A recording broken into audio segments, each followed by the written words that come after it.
Hey, my name's Anna. My life has been quite the story, like tearing off a Band-Aid. Quick, a bit painful, and mostly forgettable. If you got a moment, let me share. First off, let's talk about my family. Imagine a cozy house with a white picket fence, weekend BBQs in the backyard, and our dog Buster, who's seeing better days with a few patches of fur missing. It's a scene right out of a Norman Rockwell painting. But inside that picturesque home, things weren't always so perfect. There's Rachel, my older sister, who ruled the roost like the queen bee. And then there's me. I was more like the worker bee, buzzing around, doing my thing, often flying under the radar. I have to give credit to Rachel, though. She knew how to play the game. Blonde, a smile that could light up a dive bar, and a way with words that made our folks melt like a popsicle in July. She snagged everything growing up, a shiny new bike, the last slice of pizza. Also, Rachel's the big fuzzy sweater I was eyeing for Christmas. You guessed it, Rachel's. And when she turned on the charm, it was game over. "Mom, Dad, can I please get that dress for prom?" She'd bat her eyes, and they fell for it every time. Me, though, I'd get the leftovers and the hand-me-downs. But don't get me wrong, I wasn't exactly Oliver Twist or anything. Got clothes on my back, a roof over my head, but let's just say life wasn't handing me any silver spoons. Now, my folks. Dad worked the kind of job where he came home with grease under his nails and a tired smile. Mom, she was a wizard with a spatula and a knack for sniffing out BS, unless it came from Rachel. When Rachel got into that fancy-pants college with the big lawns and the ivy-covered walls, it was like Christmas came early and stayed late. Mom and Dad threw a party that could wake the dead. But by the time I was ready to start thinking about my own future, the parade had long passed. Suddenly, it was all money's tight, Anna, and real life's about making sacrifices, you know. I remember them breaking the news, sitting at the kitchen table that had a wobbly leg. Dad was scratching the back of his neck, a sure sign he wasn't keen on the conversation. "Anna, we've been crunching the numbers, and it's just not looking good," he said. "You gotta be realistic, Anna." Mom piped in, stirring her coffee, even though it didn't need any. "College ain't cheap.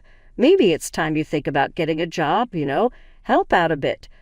The way they danced around it, you'd think they were telling me Buster ran off to join the circus rather than just saying straight that my dreams were too expensive. So there I was, not even 18, and slapped with the reality that school was a no-go. I wasn't about to roll over and let dreams die. My plan was as plain as it could be: work my fingers to the bone, save every penny, and get myself into that courtroom someday with S tagged to the end of my name.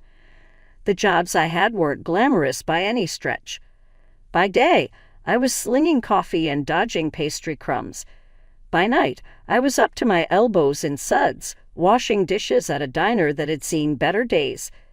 "You've got to be the hardest working person I know, Anna," Emily said one night in our dingy little kitchen. She was a freelance graphic designer with a laugh that could light up the whole block. "Yeah, agreed," Trish chimed in, stringing her bass guitar, getting ready for a gig with her band. "If there's anyone who can pull this off, it's you." Their words were like a pat on the back, a cheer from the sidelines that kept my feet moving. Everything was on track, maybe a bit behind schedule, but what's life without a few delays, right? Then, just like that, it all came crashing down. I woke up one morning with what I thought was a killer flu. Turns out it was way more serious. Long story short, I landed in the hospital with a stack of medical bills that looked like the Encyclopedia Britannica. "Miss Anna, your insurance covered some of it, but the lady at the billing department had a voice that sounded like she was always about to deliver bad news," which she did, big time. "You still owe quite a bit," she said, pushing a bill across the desk that made my heart sink into my sneakers. "There went my college fund, swallowed up by numbers and decimal points I could barely comprehend. I tried to plead my case, get a payment plan or something. Look, I got nothing. I told her every part of me wanting to crawl into a hole and give up. It's not personal, hon. It's just the system, she replied. But it sure felt personal to me. Back at our apartment, the atmosphere was as stale as the pizza we left out overnight. There go the textbooks, I muttered, flipping through the pages of legal definitions I still hadn't memorized. We sat there, 3 dreams deferred, wrapped up in the brutal honesty of our cramped living space. What next? Trish asked after a silence that overstayed its welcome. I didn't have an answer, just a bunch of question marks dancing around my head. I was back to square one, but somehow it felt like I was even further behind than when I started. Start over, I finally said. What else can I do? I'm not cut out for giving up. It sounded good, but even I heard the quiver in my voice. Both of them nodded, but there was no hiding the worry lines etched deep into the moment. Yeah, I understand. Our house is too crowded, I whispered into the phone, the words bitter as they left my mouth. Mom didn't see me swallow the lump in my throat or the way my hand shook. You're tough, Anna. You'll figure it out. That's what Dad offered up before he handed the phone back to Mom. The bus stop bench was hard against my back. I sat there, figuring out my next move while people with places to be rushed past me. Rachel, with her new baby and her picture-perfect life, didn't even come to the phone, probably didn't want to catch my bad luck through the receiver. Family, right? The guy waiting next to me snorted, catching the tail end of my phone call. He was wearing a jacket that had seen better winters and a 5 o'clock shadow sitting at 8 o'clock. Yeah, family, I echoed, not really in the mood to chat, but there was solace in talking to a stranger. Hey, don't let it beat you. You look like you've got fight in you, he said, crinkling the paper bag in his hand. I managed a half smile. Got any tips for sleeping on one of these seats? I joked, but the humor didn't quite reach my eyes. He looked over, squinting as if he was sizing up the bench. Buses run all night, ride 'em end to end. Safer than a bench, his words hung in the air as my phone buzzed with a low battery warning. Great, add that to the list of today's hits. The bus hissed as it came to a stop in front of us, its doors yawning open, inviting us to go wherever it might take us. The guy got on the bus, finding a seat among the tired faces of nighttime commuters. I stayed back, bus fare tight in my fist, not ready to commit to just riding around in circles yet. I pulled my suitcase and started walking, the wheels drumming a lonely beat on the sidewalk. The street lights flickered overhead, and in their stuttering light, I made a silent vow. This isn't how my story ends. Holding on to that thought, I walked through the night. Come on over, kid. Aunt Marlene's voice came through the other end like it was pulling me out of quicksand. I never thought I'd be so happy to hear that raspy tone of hers. When I got to her place, she didn't waste time on pleasantries or useless small talk. You look like hell, was her greeting as she'd ushered me in, her hand firm on my back. I spent the first few days in her guest room, trying to piece myself back together. She didn't press me for details. She wasn't the type for cozy heart-to-hearts, but I could tell she was waiting for me to start talking. Finally, as we sat at her cluttered kitchen table, flanked by plants that seemed as tough as she was, Aunt Marlene set down her mug and looked at me with those piercing eyes. What do you want, Anna? Really want? It made me nervous, like I was on one of those makeover shows, and this was the big reveal. But I was too tired to beat around the bush. I want to be a lawyer, Aunt Marlene. My voice carried an edge of desperation I could no longer hide. She nodded as if she already knew. If that's the case, she started, tapping her fingers on the table, the clinking sound mingling with the tick-tock of the wall clock. I'll pay for your education. My heart jolted like it got hit by a punch of hope. You serious as a heart attack? But she raised her finger, slicing the air with her condition. You keep your grades up. No slacking. Her words were stern, yet there was a spark in her eyes telling me she believed in me. Really, I couldn't help the grin that broke through. Thank you, getting crushed between us. Now, none of that mushy stuff, she grumbled, but she patted my back before shooing me off. And you're going to work for me part-time. I need more help around here than I care to admit. What kind of work? I was eager, ready to do just about anything. The kind that needs doing, she replied vaguely, with a dismissive wave of her hand. We'll start with that jumble you call a hairdo and move on to the yard work tomorrow. I laughed. It was a hearty, genuine sound I hadn't heard from myself in a while. Deal? Don't think I'm just being nice, Aunt Marlene warned. You fall off, get lazy, and the deal's off. I shook my head, the seriousness settling back in. Won't happen, I assured her. She eyed me for a long moment, then smiled. Good now, help me with these damn plants. They've got a better social life than I do. I spent the rest of the day covered in soil, pruning and watering, but the dirt never felt so good on my hands. Aunt Marlene made me work for every penny she was offering, but that was okay. The college days were to walk in the park. Aunt Marlene hooked me up big time, but the balance between the books and bills was like juggling knives. Drop one, and it could cut deep. I'd blink open in the mornings after cramming civil procedure, with my alarm buzzing like a bee in a jar. Books spread across the desk like a buffet I didn't want to dig into. When my stomach grumbled, reminding me I was human and needed fuel, I'd make a run to the nearest food joint on campus. Regular Lily, who manned the counter, would ask with a knowing look as I approached, "Make it a double." "Long night ahead." "I'd say," I'd reply. She'd pass over the coffee and sandwich.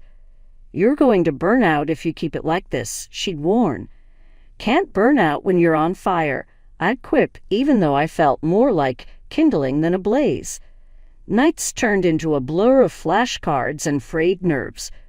Whenever my phone buzzed, it was either a reminder for an unpaid bill or a message from Aunt Marlene asking how my day went. I always painted a brighter picture than reality.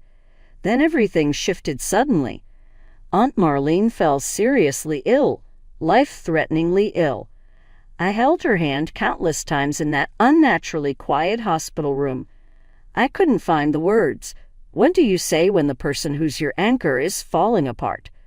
So who's going to scold me for eating cookies in bed once you're not here? I attempted to lighten the mood during one of my visits, trying to keep things cheerful. You better not, she rasped, her voice a whisper. Crumbs everywhere. We never talked about the money. It was like a silent agreement, the elephant in the room wearing a tutu nobody wanted to comment on. After she passed, I sat in that stiff lawyer's office, more nervous than I ever was for any exam. When the lawyer, a stiff man with a comb-over and glasses sliding down his nose, said, "She's left you the house, Anna," it was like Aunt Marlene was still looking out for me. I blinked, gears in my head grinding to a halt.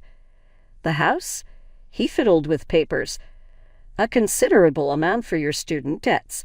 The rest, well, it's for you to figure out." Marlene was clear about making your own way.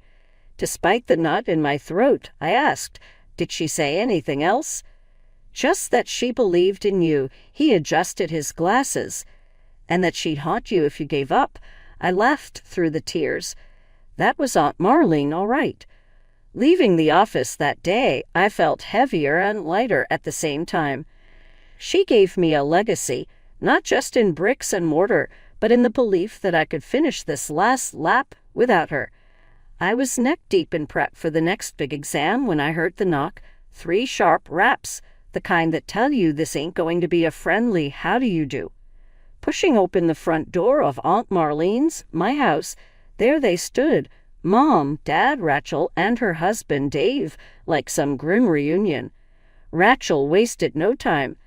"Anna, look at us all together again in this huge place, like a twisted sitcom, ain't it?" she drawled, leaning against the door frame. "Anna," Dad started in that tone that said, "Sit down." "Shut up. We've decided. We've been talking. This house should be for Rachel. She's got kids, a family. I raised my brows, incredulity playing on my face. No kidding. Sarcasm heavy as an anchor. Wrong house for that chat. Then Mom's lips tightened, a sure sign she was ramping up to a guilt trip. You'll understand when you have your own family. This is just practical. I must have missed the part where practical meant kicking me out of my own home. I shot back, crossing my arms. Rachel chimed in, patting her eyelashes at me, then eyeing Dave for support, who just shrugged like he always did when she was shopping for a yes man. Sweetie, this house is wasted on you. We could give it life, laughter, children running around, she suggested. What? Turn Aunt Marlene's parlor into a romper room? The idea felt like acid on my tongue. There's no need to be rude, Dave mumbled, finally finding words. Right, because showing up to claim my house is peak civility. I snapped. You're being selfish, Anna, Dad grunted, convinced of his own righteousness. My laughter was bitter. Selfish after years of keeping her in your thoughts. During birthday cards, convenient memory you got there. They shuffled, uneasy. This ain't how they imagined their gold digging would go, Anna. Mom softened her voice. The final play. Think of the family. I matched her tone. I see now I am the part of the family that actually gave a damn. A standoff silence settled between us, the kind that's heavy and feels like it's stuffed with cotton. Rachel broke it predictably. You can be such a don't, I warned. Just leave all of you as they filed out the same door they came in, burdened by their disbelief and entitlement. Dad turned to me. You'll regret this, he said. I stood tall, looking him square in the eye. The only thing I'll regret is not changing the locks sooner. The door shut behind them, and the silence was mine again. This unwelcome throwback was closed, inheritance or not. I was keeping Aunt Marlene's legacy, not auctioning it off to the highest bidder in my bloodline. I was beat, the kind of tired that sticks to your bones. Pulling into the driveway after a double shift at the law firm could do that to a person. All I wanted was a hot shower and my bed. As I jammed my key into the lock, it just ground against metal, not budging. What the? I muttered, fiddling with the key. That's when the door swung open. Rachel stood there, little Maya on her hip and a cocky tilt to her lips. Change the locks, Anna? Surprise, she said. My eyebrows shot up. Like hell you did. This is my house. Not anymore, she said, bouncing Maya, who seemed blissfully unaware of the adult drama. Anger bubbled up hot and volatile. Watch me, I shot back, already dialing. Her smirk wavered. You're bluffing, with the dispatcher on the line. Rachel's confidence slipped another notch. Yes, my sisters illegally entered and changed the locks on my house. I explained loudly into the phone. Dad's truck pulled into the driveway just as I hung up. Him and Mom got out, tag-teaming like this was some sort of intervention. Anna, be reasonable. Mom started, her eyes moist as if she were in a soap opera. I'm past reasonable, I said, not bothering to hide the edge in my voice. Dave stepped up to me, a good foot taller, trying to look menacing. Come on, Anna, he said, voice low. Don't make a scene. I held up my phone with the recording button clearly on. Say that again, Dave, for the camera. His face turned the color of sour milk. Sirens cut through the heavy air as a cop car pulled into view. They stepped out, all stern looks and business. What seems to be the problem here? One officer asked. Their bravado crumbled like stale bread. It's a misunderstanding, officers. Dad's voice lost a few decibels. Family matter, I said, crossing my arms. Stealing my home's a bit more than a family matter. The officers looked between us, taking in the scene. They were good at this, shifting gears as the situation unfolded. All right, let's start with some ID and we'll go from there. one of them said, pulling out a notepad. Reluctantly, Rachel handed Maya to Mom and dug into her purse. The legal tango had begun. They asked questions, we gave answers. Dad and Mom put on a show, but the deed to the house was in my name, signed and sealed by Aunt Marlene's will. "Can you prove you live here, man?" the officer asked me. "Better, I can prove I own it," I said, reaching for my briefcase in the car. The sight of Aunt Marlene's will felt like the first deep breath I'd taken since stepping out of that damn car.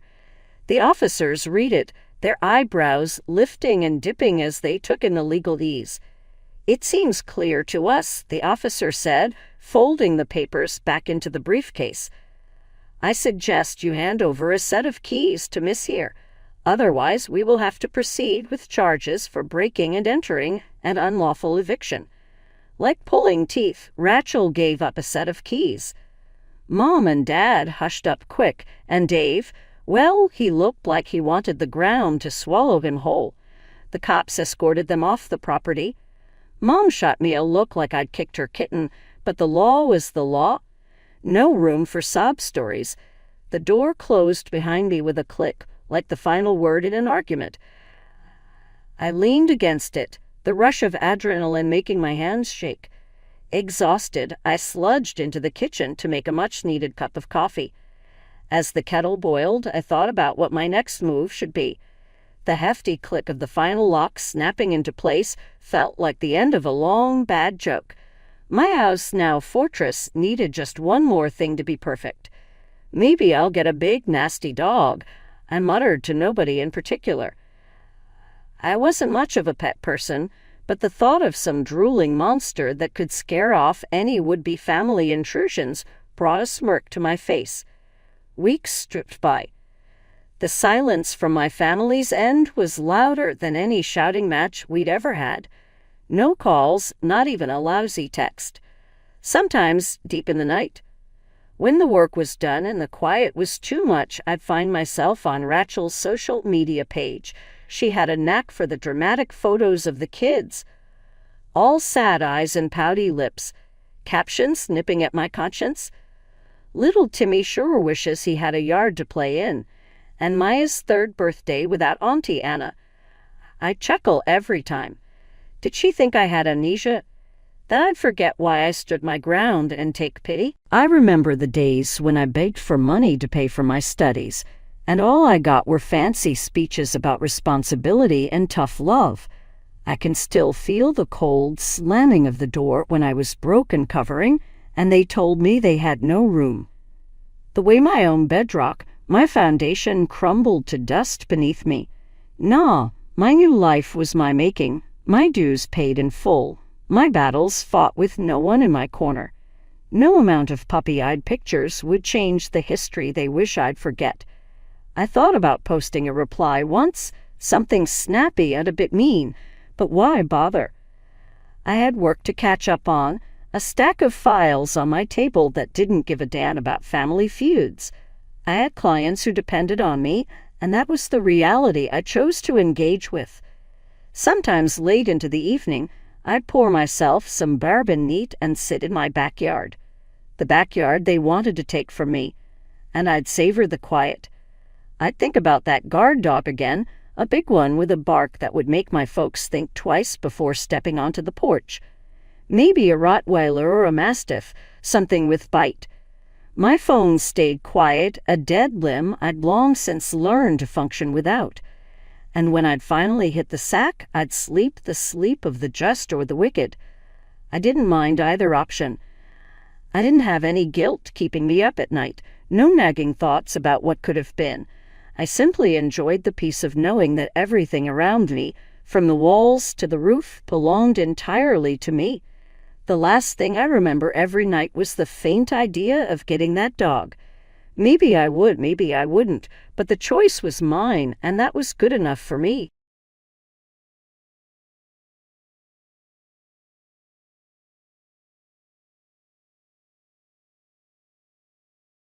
"Just look at that," I exclaimed, staring at the electricity bill in disbelief. $327.38, nearly double what we usually pay. Outrageous. I'd always prided myself on budgeting carefully, tracking every expense down to the last penny. My passion was collecting limited edition desserts, and I indulged whenever I could. So for the bill to suddenly skyrocket made no sense. "That can't be right," Neil replied, peering over my shoulder with a frown. My supportive husband was always on my side. We haven't changed any habits recently. Well, something caused this. I grabbed my laptop to scrutinize the household usage data. No obvious spikes. Perplexed, I gazed out the window and stopped short. There, peeking out from beneath the decorative bushes separating our house from Neil's parents' new home next door, was a wire, thin and black, snaking towards their shed. Surely just a cable line? But we had underground connections. A horrible suspicion crossed my mind. No, it wasn't possible. Was it?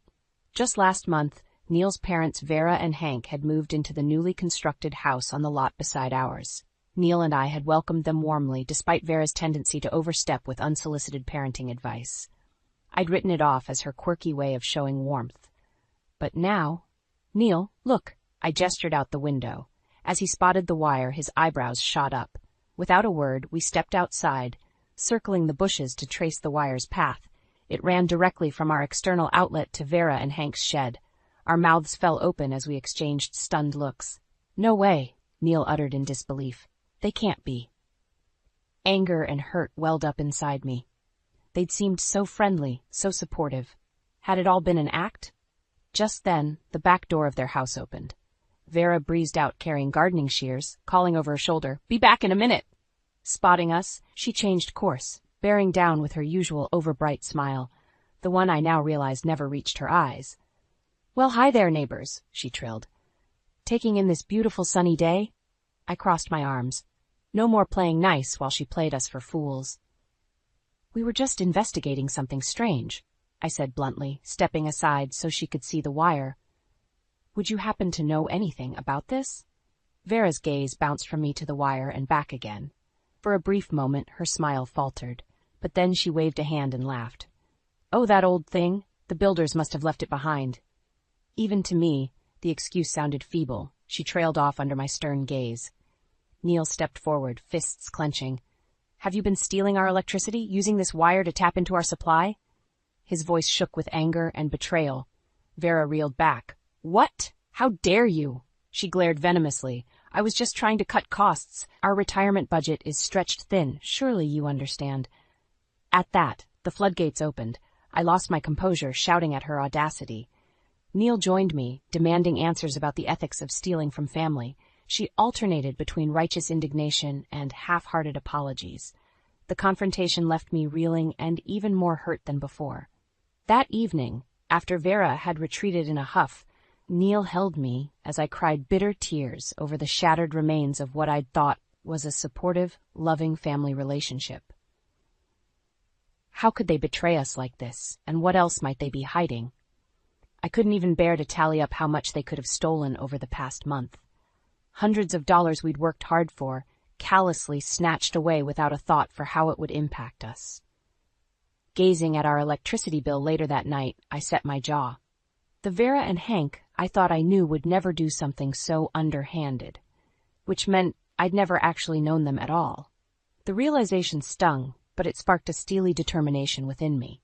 No more playing nice while they took advantage and sabotaged our carefully balanced budget. If this was their opening salvo, then the battle lines had just been drawn. I would get to the bottom of this and make them pay. I awoke the next morning still simmering from yesterday's confrontation. As I gulped my morning coffee, I kept replaying Vera's audacious lies and excuses. The more I thought about it, the angrier I got. A knock at the front door made me jump. Speak of the devil. I peered out to see Vera standing there clutching a plate of cookies, an overly bright smile pasted on. Just seeing her made my blood boil even hotter. I swung open the door. "What do you want?" I asked bluntly. Vera blinked, clearly taken aback by my lack of pleasantries. Good. Her smile dimmed a fraction. "Oh, Lena, about yesterday." She extended the plate. I baked these by way of apology. I stared at the offering in disgust. Did she really think cookies would make everything better? When I made no move to take them, she pressed on earnestly. It was all just a silly misunderstanding. I never meant any harm, truly. Misunderstanding, my fists clenched by my sides. This woman's audacity knew no bounds. You mean when you deliberately tapped into our electricity supply to avoid paying your fair share? I bit out. Vera frowned, dropping the act. Oh, don't be so self-righteous. Our budget is extremely tight. We're just cutting costs where we can. By stealing from us? From your own son? How could you? We trusted you. My raised voice brought Neil from the other room. I felt him come stand supportively beside me. Vera flushed. Now see here, you two are blowing this out of proportion. Can't we talk civilly about this over some cookies? She offered the plate again with a conciliatory smile. But I'd had enough. Taking the plate from her, I upended it onto the doormat. Cookies scattered everywhere as Vera gasped. There! Take back your lies and excuses. I glared venomously. We will not be placated so easily. As I slammed the door in her astonished face, I felt a small spark of vicious satisfaction. There, let her see I wasn't messing around. Over the next few days, Vera's intrusions multiplied, stoking my simmering resentment. She popped by nearly every day with unwanted gifts and advice about everything from our spending habits to refrigerator organization. Each visit grated on me more. The final straw came when I spotted her letting herself in our back gate one morning. Marching outside, I confronted her sneaking around near our fuse box. She claimed she was just checking the wiring, but I knew she was scoping out ways to restore her illegal supply. Enraged, I changed the locks and gate code. When Neil suggested leaving a key with his parents just in case of emergency, I shot that down fast. Give them an inch, they'd take 10 miles. Clearly, they refused to respect boundaries. Well, if politeness wouldn't get through, then it was time to play hardball. Over dinner with Neil that night, I revealed my plan. We need evidence before going to the electric company or police. I'm going to set up a surveillance camera covering that fuse box. That should capture any further attempts. Neil frowned nervously. Isn't that a bit aggressive? They're still my parents. I fixed him with an adamant stare. They committed theft without batting an eye. I warned you they'd take advantage of any wiggle room we give them. It's time to take a stand. Neil's shoulders slumped. You're right. I just wish it hadn't come to this. I knew he was still clinging to hope of reconciling with them. But sentimentality would get us nowhere against such conniving adversaries. The very next morning, the camera captured Vera skulking by our fuse box, clearly probing for a way to reconnect. Gotcha! I added the video to the growing evidence file. When she caught me installing a motion-activated floodlight days later, Vera went pale. I maintained steely eye contact until she hurried away without a word. Good. Let her sweat a little. She was quickly learning her tricks wouldn't work on me. Soon we'd have enough documentation to bring down the full consequences on her deceitful head. She'd rue the day she ever thought she could walk all over me without retaliation. By the time I was through, karma would bite back hard for her lies and manipulation. This was only the opening salvo. The real fireworks were still to come. Over the next week, I became obsessed with monitoring Vera's activity and tracking our electricity usage. I knew something didn't add up there and was determined to get to the bottom of things. Sure enough, one morning the motion detector notifications showed Vera skulking around our yard in the early hours. The floodlight switched on, illuminating her heading towards the back gate with wire cutters in hand. Smirking, I swung open the back door. Forget the locks, Vera? Or were you hoping to override my security system?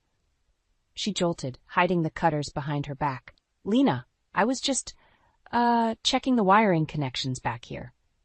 I stepped forward, glaring daggers. Save it. I've got you on camera trying to break in and poach our supply again. Vera straightened defiantly.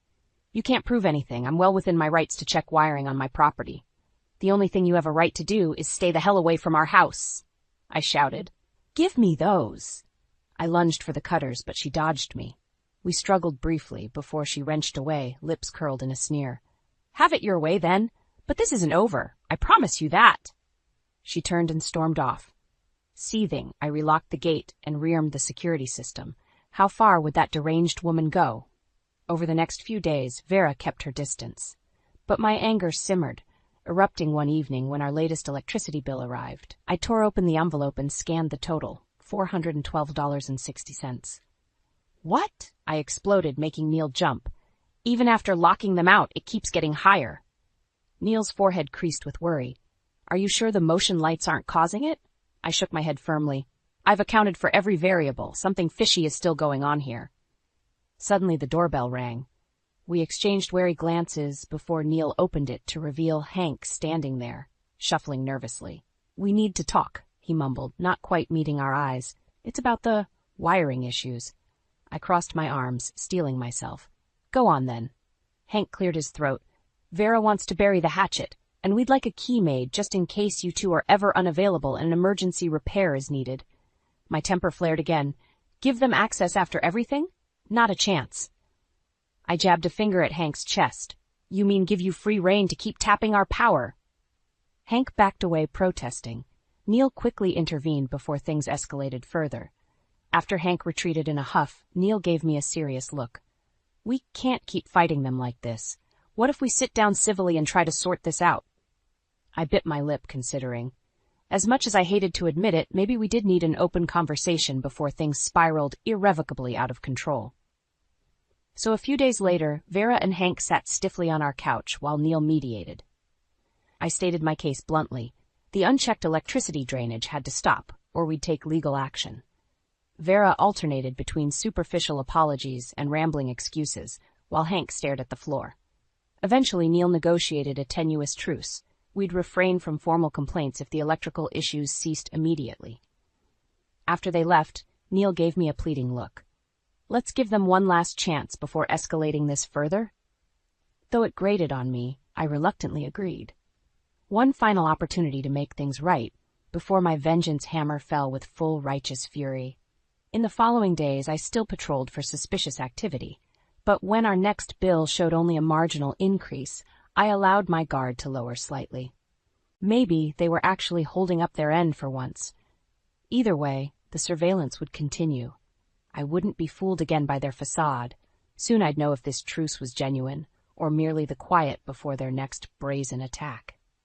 I awoke one morning to find Neil already up, pacing worriedly. Wordlessly, he handed me the latest electricity bill, $492.79. I saw red. It was even higher than the first shocking amount. Despite all my precautions, I slammed the paper down. I knew it.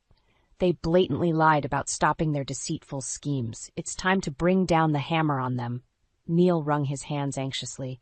Shouldn't we confirm it's actually them first? Oh, it's them all right, I fumed.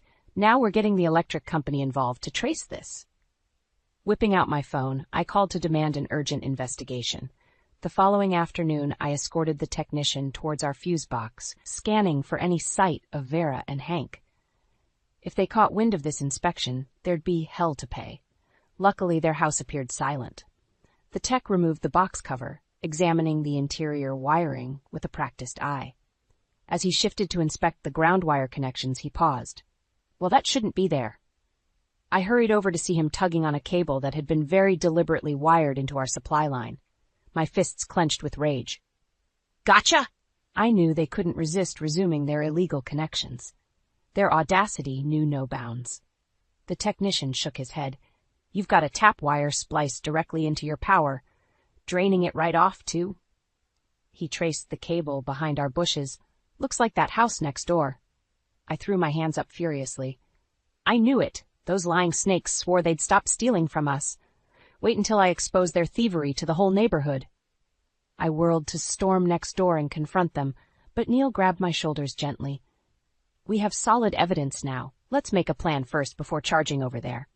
I took a deep breath, wrestling my temper back under control. He was right. As satisfying as a verbal lashing would feel, it would likely only spawn more lies and denial. Better to retain the element of surprise for now. The technician cleared his throat awkwardly. If you'd like to file charges, I can provide documentation on the unauthorized wiring setup here. I gave a sharp nod. Yes, we absolutely want to pursue this legally. Justice would be served soon enough. That night after dinner, Neil and I strategized our next moves. In addition to pressing charges, I suggested blasting their thievery across neighborhood Facebook groups. Once everyone knows what duplicitous fraudsters they are, they'll be social outcasts. Avoiding jail is the least of what they deserve. I slammed my hand on the table for emphasis. Neil bit his lip nervously. I agree they need to face consequences, but public shaming seems extreme. I leaned forward adamantly. After all the warnings and second chances, I will flaunt their shame so widely they'll never show their faces around here again. Neil still looked hesitant about my scorched earth approach, but the die was cast.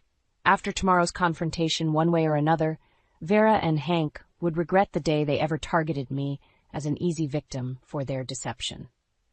The next evening, I turned off all our outdoor lights and ensured the motion detectors were disabled.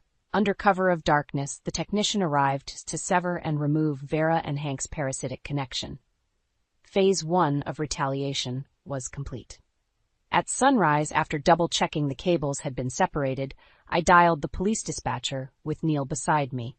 My hand tremored slightly as I reported the extensive wire fraud next door. But my voice remained steady, fueled by white-hot indignation. I wanted to witness Vera and Hank's reactions firsthand when the police showed up to investigate. But Neil convinced me to lay low to avoid prematurely tipping them off. So we watched discreetly through the window as first one, then 2 squad cars rolled up outside their house. As the officers knocked and presented a search warrant, I hugged myself tight, almost dizzy with vicious satisfaction. Got them.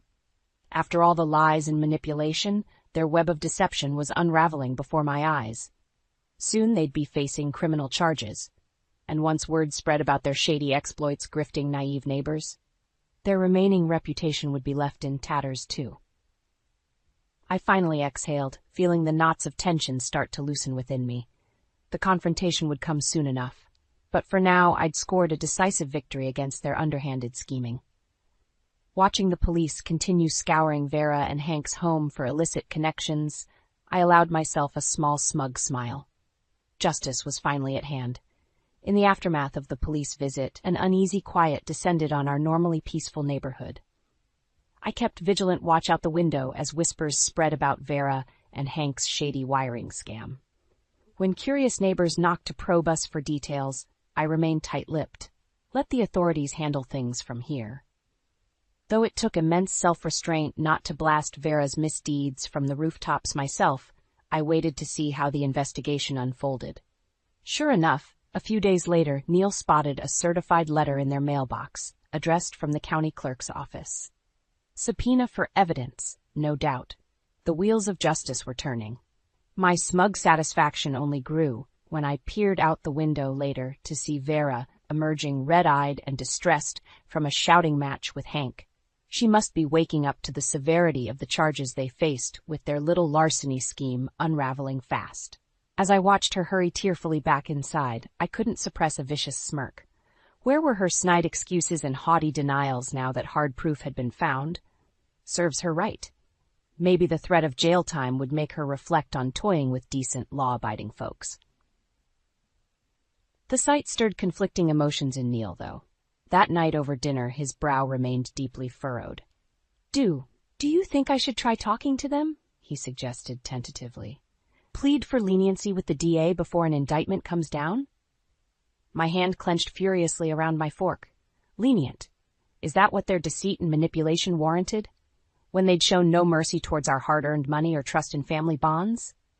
Taking a deep breath to rein in my outrage, I fixed Neil with a stern look. "You can't protect them from what's coming. Don't let misplaced guilt sway you from the facts." He looked away, jaw tight. I knew seeing his parents suffer pained him on some level. But the time for sympathy was long past. The next morning brought a new development, a large for sale sign staked outside Vera and Hank's house. Peering out as a startled neighbor walked by, I understood immediately. They were trying to liquidate fast and hightail it out of here before the hammer fell. Well, not if I had anything to say about it. Storming outside in my bathrobe, I waved wildly to stop the passing couple gawking at the sign. Time for some strategic gossip-mongering. "A shame about those electrical thieves leaving already, isn't it?" I commented conversationally. I would have loved to see them in handcuffs getting dragged off to prison myself. The wife's eyes boggled. Mission accomplished. That juicy tidbit would spread quickly now. Let's see anyone make offers once word got out they were flight risks awaiting criminal charges. I strode back inside with grim satisfaction, already formulating my next moves. Vera and Hank had avoided me long enough. It was time we finally talked openly. Soon Neil and I stood firmly at their front door as I rapped sharply. When Vera answered, surprise flashed across her face before she schooled her features carefully neutral. "Lena, Neil, to what do I owe the pleasure?" Her polite tone held an unmistakable note of wariness. I folded my arms severely. "You know exactly why. We're here to talk things over." Vera eyed me for a long, silent moment before reluctantly backing up in wordless invitation. As we stepped inside and sat on their couch, I inspected Vera closely. She seemed diminished somehow, worn and haggard in a way that had nothing to do with physical age. The gnawing anxiety was clear in her dull eyes and tense posture. Good, let her squirm. I had zero intentions of showing mercy. Not until she fully acknowledged her lies and made proper amends. Settling back with arms still crossed, I pinned her with an icy stare. "Well then, let's chat frankly now about recent events, shall we?" Her hands twisted together nervously. "Yes, Vera. Face the music at last." In the days following Vera and Hank's dramatic arrest, the neighborhood gossip mill churned faster than ever before.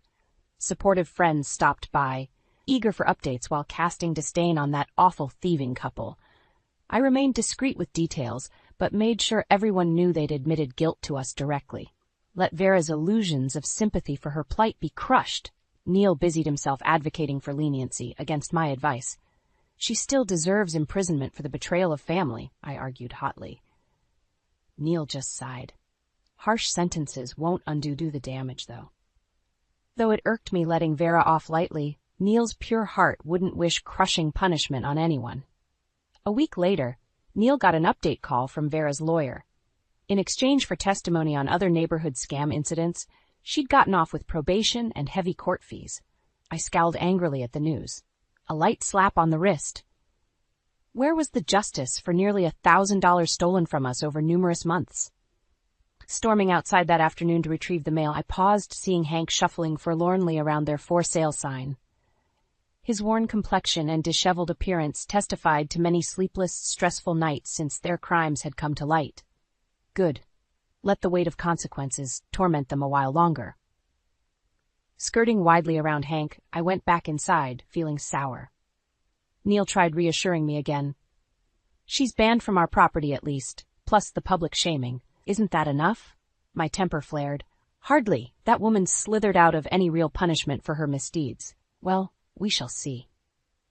I wasn't done with Vera yet. Time for the next phase. Ensuing, she fully paid her karmic debts. Using contacts I had in the county clerk's office, I quietly pursued getting the case evidence released publicly. And I began judiciously leaking additional gossip about Vera's long history of shady dealings. Let the full spotlight expose her deceit for all to revile. Soon enough, muckraking local reporters came sniffing at my prompts. I watched with smug satisfaction as the first scathing exposés skewering shameless schemester Vera hit the presses.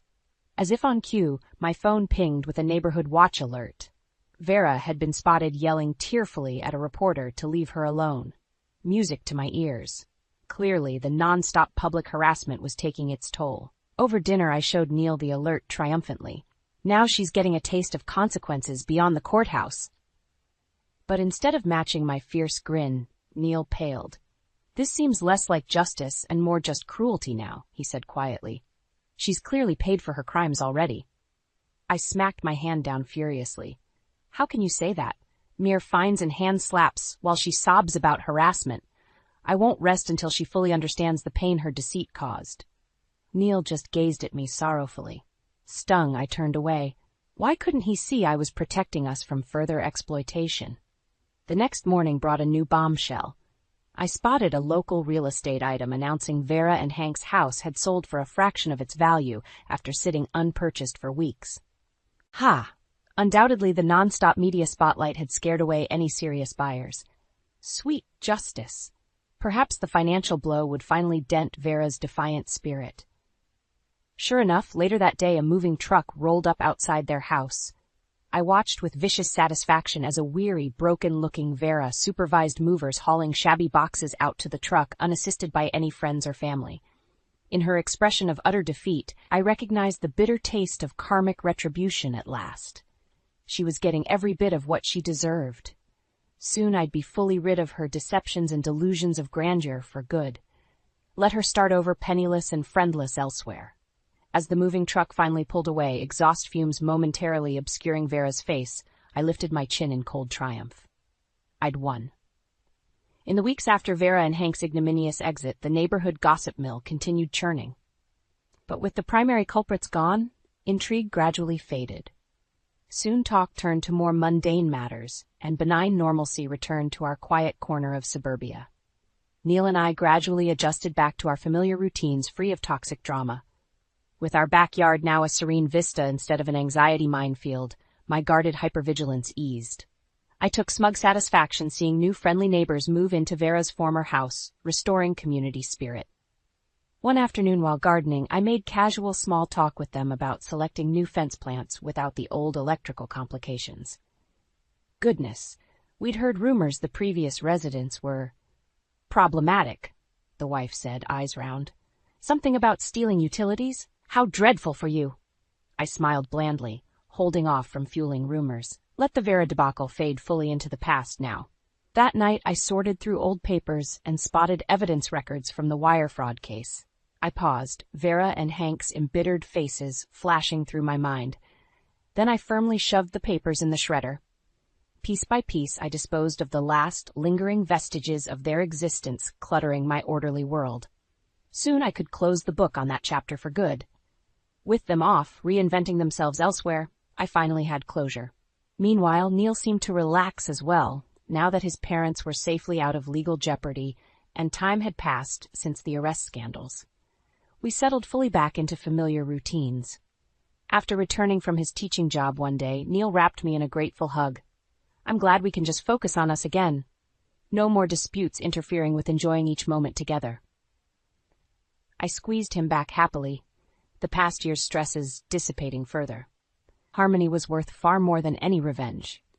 To celebrate leaving toxicity behind, I indulged in purchasing a long-coveted, rare French dessert I'd bookmarked, symbolic of restoring sweetness to life. The $200 price barely dented savings bolstered from an electricity bill back to normal. One morning, soon after, I walked outside to get the mail and paused, seeing an unfamiliar envelope addressed simply, "To my daughter-in-law." I froze. Vera? How dare she contact me after everything? Hands shaking slightly, I tore the envelope open. Inside, I found a brief note in shaky handwriting. Lena, I owe you the deepest apology for betrayal that cannot be forgiven. I pray you've found peace. I will not contact or return again. Instead of vindication, a surprising emotion lanced through me. Shame. Because this single conciliatory letter conveyed more authentic remorse than all Vera's tearful drama ever had. I tried justifying my retaliation campaign. She'd brought it on herself. But remembering Vera's broken expression as she drove away in defeat, had getting even truly brought me satisfaction either? Had I become the very monster I hated in her? At that moment, Neil walked up behind me. What's wrong, honey? Wordlessly, I handed him the letter. As he read, eyebrows furrowing worriedly, my high moral ground suddenly felt much less secure. Yes, Vera and Hank had acted despicably out of misguided self-interest. But did everyone, even the lowest scoundrel, not deserve redemption someday? Perhaps in banishing Vera so ruthlessly, I had strayed farthest of all from basic human decency. What truly separated my hardball tactics from her manipulations in the end? Weeks later, the matter still pestered my conscience. To clear the air fully, I knew hard conversations remained. One night at dinner, I broke the heavy silence. Do you ever regret how forcefully we handled things with your parents? Neil blinked, hesitating thoughtfully. I just wish communications had stayed more civil on all sides. My face flushed hot with remorse. I shouldn't have kept escalating vengefully. Can you forgive me? I held my breath. Neil smiled gently, taking my hands in his. Of course. Let's leave recrimination buried in the past now where it belongs. The relief of reconciliation washed over me. I still had much self-reflection yet ahead on temperance and compassion. But together, Neil and I would find our way towards better understandings. As we embraced lovingly, I let go fully of the last bitter remnants of score-settling resentment I'd clung to so fiercely. What mattered most was choosing each day to see the best, not the worst, in those around me, including myself.